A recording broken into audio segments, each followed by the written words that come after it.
Once a couple was asked how they managed to stay together for 65 years, and their response was actually quite unique. They said that we lived in a time where if something was broken, we would fix it, not throw it away. And we find that some people treat relationships like video games. First of all, they start by playing them, and then when they get bored, they quit.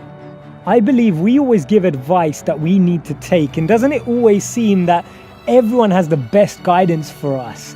And we receive advice from our friends, we analyze and observe relationships on television and in real life. We dream about what it would be like to love as they do in the movies. Love is promised on countless dating sites, and every year you can count on a song by Taylor Swift about a love story where everything has changed, but it's still sweeter than fiction, and you are still in love.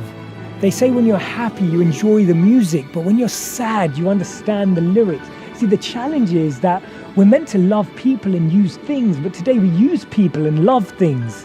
The way we communicate says it all. We spend more time holding our phones than we hold each other. We ask Google more questions than we ask each other. A lot of problems in the world would disappear if we stopped talking about each other and started talking to each other. If we didn't just share all our issues with everyone but talked one-on-one, then we could actually strike up a connection, strike up a conversation, strike up a discussion, a dialogue that helps us solve the unsolvable problems, the challenges that we're dealing with on a daily basis. When you're young, you say, I love you because I need you. When you grow up, you realize I need you because I love you. And this is what happens when two people who understand themselves come together. They actually are able to enhance each other's potential. See, relationships are not about compromises. They're actually about empowering the other person to achieve their goals, helping them grow to become the individual they deserve to become, that they can become. And therefore, it's not about our selfish motives. It's not about what we want. Relationships are not about us.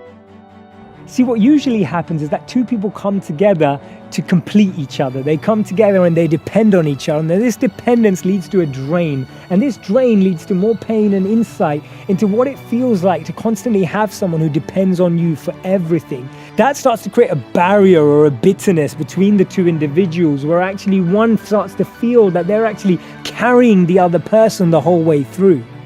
That's why we all need to find someone who makes us want to change our life and not just our relationship status. Finding someone that makes us want to be at our best. Finding someone that makes us question how we act and behave. Someone who makes us think about our widest possibilities. Someone who thinks about our greatest goals and dreams. Someone who inspires you.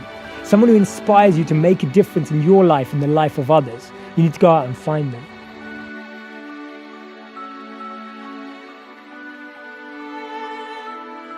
I really want you to get involved in this conversation and this dialogue as we think out loud together about our minds in this world. So please join and subscribe today. Look forward to you joining me.